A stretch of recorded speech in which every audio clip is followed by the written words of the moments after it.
Every single volleyball player wants to jump higher, but it can be extremely overwhelming to try and figure out exactly what to do. There's so much information out there and so many conflicting ideas, it's hard for you to know what actually works. So today I'm going to show you the exact lower body workout I did as a 35-year-old former college opposite who's still playing volleyball even though I've got 2 kids and a business. I'll take you through each exercise and why I did it, the exact sets and reps I did, and explain to you why I'm doing each of these exercises. Really quick, my name is Greg, also known as the Volleyball Strength Coach. I've been a strength coach for over 20 years. I'm a former D1 college opposite, and now I run the world's largest online volleyball training company, where my team and I have trained well over 1,000 volleyball players in just the past few years. As with most of my workouts, I started with my backwards treadmill warm-up and these spring ankle drills, but because I've talked about these on a number of videos now, I'm not going to go into depth on any of them here again. Just know that I did about 5 minutes going backwards on the treadmill, and I did 2 sets of 30 seconds on each of the spring ankle drill 1 and spring ankle drill 4, and I added load each set. If you want some more information about those details, go back to some of my other lower body workouts and I'll go into more depth. After I warmed up, we moved on to the plyometrics, and you can see I've been pretty consistent with these and not super creative lately, which means I'm starting with the front foot elevated hops because they are my #1 favorite plyometric warm-up. They're so good at getting all of the tissue prepared for some of the more intense jumping at a really low intensity because you're taking a decent amount of weight off with the front leg, but you can still feel some side-to-side differences on each leg individually, and if you want to get creative, you can move around by going forward and backward or side to side physically with your leg. I did 3 sets of 20 paired with the next exercise. My second warm-up was these deep tier leaps, and I'm doing these for a very specific preparation for the testing that I'm going to be doing after this. I really wanted to make sure that my knees are warmed up and comfortable in that deep range of motion for when I do my counter movement test. And I did 20 reps on these as well for my first 2 sets. For the third and final set of those deep tier leaps, I changed things up a little bit. I did these at a specific angle that I jump from when I do my approach jumps. And so if you want to figure out what this looks like for you, simply do your normal 3 or 4 step approach and then stop before you actually jump. And now you found your takeoff position, and simply do small jumps up and down in that position so you can prep that tissue extremely specifically. And then I did 20 reps for that exercise as well. Now for my main jumping movements of the day, I'm going to do some baseline testing. So I'm going to keep track of my progress and where I'm at for my RSI, my counter movement jump, and my full approach jump within the confines of what I can do in my garage. RSI stands for Reactive Strength Index. It's essentially a measure of how elastic or bouncy you are, and it's a really good metric for indoor volleyball players to track if they can. For beach volleyball players, it's not as important because you're not getting the reactivity off of the ground like indoor players are, but if you play indoor, highly recommend this. For all of my testing, I'm using the VERT unit, which is a wearable vertical jump tracker that can help you get some really accurate numbers for all of these tests. You can also wear it when you play to get some jumping numbers and landing numbers in actual volleyball. This is something we provide for all of our one-on-one elite online coaching clients, but if you want to pick one up for yourself, go to www.myvert.com and use the code 4in4 at checkout to save $40.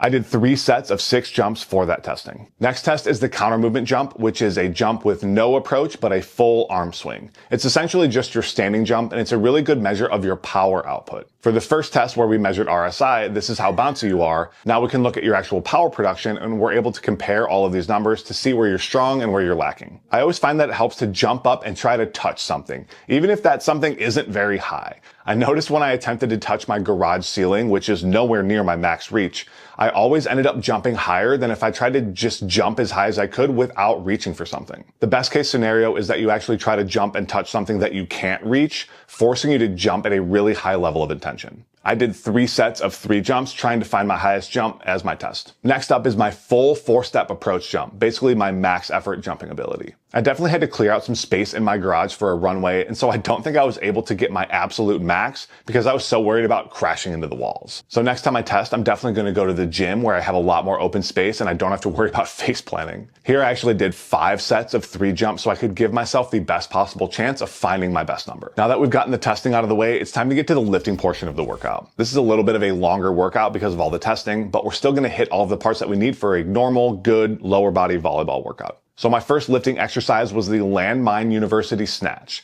Again, I've talked about this in a couple of videos already, so I'm not going to go into super depth into the technique, but this is one of my favorite Olympic lifting variations that I think more volleyball players should look into because it eliminates a lot of the technical components of the barbell snatch while still having some additional benefits of being a staggered step and a single arm exercise. Of course, there's always going to be a learning curve, but once you really get this exercise down, especially the hand switch, you can really let yourself go. And you can work up to some pretty decent loads and get super explosive just like you would with a barbell snatch. I only did 3 sets of 2 reps on each arm because I did so much jumping earlier. For my main compound lift today, I did a high box squat. The box that I used here was about 20 inches plus about a 2 or 3 inch plate, which is a 35-pound bumper plate from Rogue. In my opinion, something like this is the best use for a 35-pound bumper plate, and I use my other one to prop up the door open in my garage. This setup puts me at about a 90-degree hip and knee angle at the bottom of the squat, which is an extremely jump-specific position and allows me to get a ton of load on the exercise. This is going to help me increase my total force output in a very specific range of motion for jumping.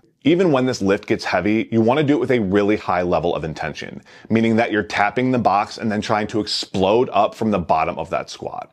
Even when the weight is heavy and you're not necessarily moving fast, you want to make sure that you're still trying to move fast, where we're always teaching our nervous system to be as explosive as possible. There's a really big difference between simply doing an exercise and doing an exercise with a really high level of explosive intention.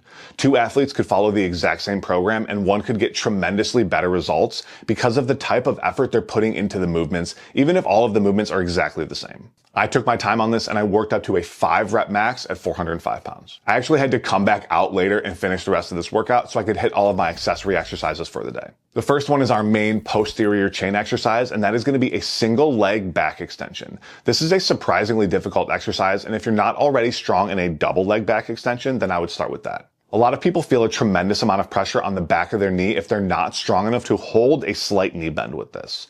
You definitely want to make sure that your knee is not hyperextending when you do this because that is not safe. So you want to flex your hamstring and calf just a little bit so you can maintain that slight knee bend. I did 2 sets of 10 reps on each leg. If you're already strong in a 2-leg back extension, but you're not ready to try a single leg yet, you can actually do a single leg iso hold. That can act as an intermediary between the 2-leg reps and the 1-leg reps, and I would do 2 sets of 30 seconds on each leg.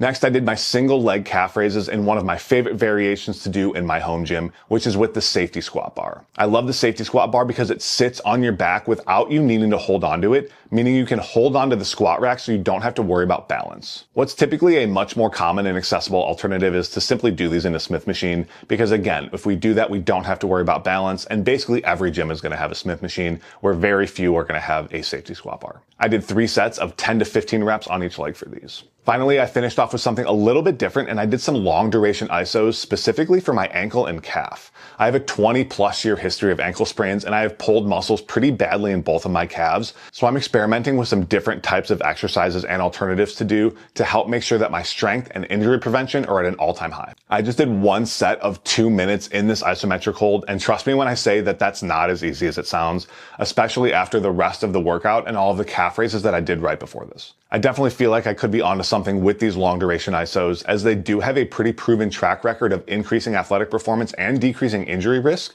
especially for older athletes like myself. So there you have it, another full lower body workout for volleyball players. So make sure you drop a like on this video and leave a comment to tell me what type of workout video I should do next.